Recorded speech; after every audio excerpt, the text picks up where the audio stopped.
தமிழ் சொந்தங்களுக்கு வணக்கம். இந்த ஆண்டு கலை திருவிழாவில் கதை கூறுதல் அப்படின்ற ஒரு போட்டி இருக்கு இல்லையா? அதுக்காக இன்னைக்கு ஒரு கதை பார்ப்போம். இந்த கதையோட பேர் சிறு முயற்சி பெரிய வெற்றி.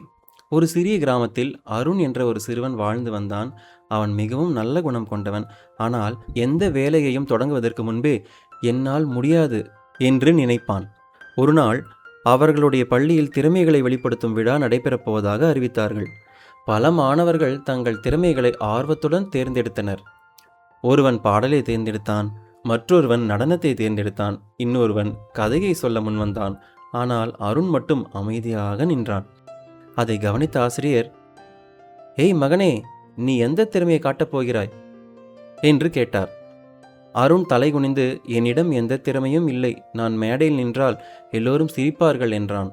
ஆசிரியர் சிரித்துக்கொண்டே ஒரு சிறிய விதையை அருணிடம் கொடுத்தார். "இதனை வீட்டில் நட்டு தினமும் நீர் ஊற்றி கவனித்துக்கொள்.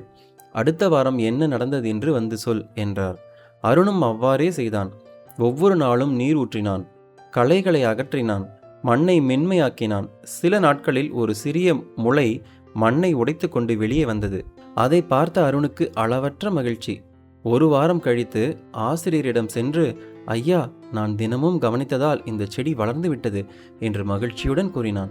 அப்போது ஆசிரியர் சொன்னார், "அருண், இந்த செடி ஒரே நாளில் வளரவில்லை. தினமும் நீ செய்த சிறு முயற்சிதான் இதை வளர்த்தது. அதே போல திறமை என்பது பிறக்கும் போது எல்லோரிடமும் இருப்பதல்ல, முயற்சியாலும் பயிற்சியாலும் உருவாகிறது."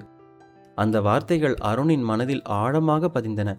அடுத்த நாள் முதல் தினமும் சிறிது நேரம் கதைகளை வாசித்தான்.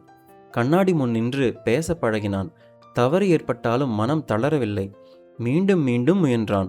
சில மாதங்கள் கழித்து மீண்டும் பள்ளி விழா நடந்தது. இந்த முறை அருண் தைரியமாக மேடையில் ஏறி அழகாக கதை கூறினான். அவனுடைய பேச்சை கேட்ட அனைவரும் கைதட்டி பாராட்டினார்கள். பரிசும் அவனுக்கே கிடைத்தது. அப்போது அருண் கூறிய ஒரு வரி அனைவரின் மனதிலும் இடம் பிடித்தது. "என்னிடம் திறமை இல்லை என்று நினைத்தேன், ஆனால் முயற்சிதான் என் திறமையை வெளிக்கொண்டு வந்தது." அன்புடையவர்களே, இளமை காலம் என்பது திறமைகளை வளர்க்கும் பொற்காலம். நல்ல எண்ணம், தொடர்ந்து செய்யும் முயற்சி, ஒழுக்கம், தன்னம்பிக்கை ஆகியவை இருந்தால் எந்த இளைஞனும் உயர்ந்த இடத்தை அடைய முடியும். இதோட இந்த கதை முடியுது.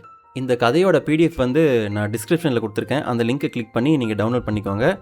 இதே மாதிரி வேறு ஏதாவது கதை வேணும் அப்படின்னு நீங்கள் நினச்சிங்கனாலும் அதை மறக்காமல் கமெண்ட்டில் சொல்லுங்கள். நான் அதை கொடுக்கறதுக்கு முயற்சி பண்ணுறேன்.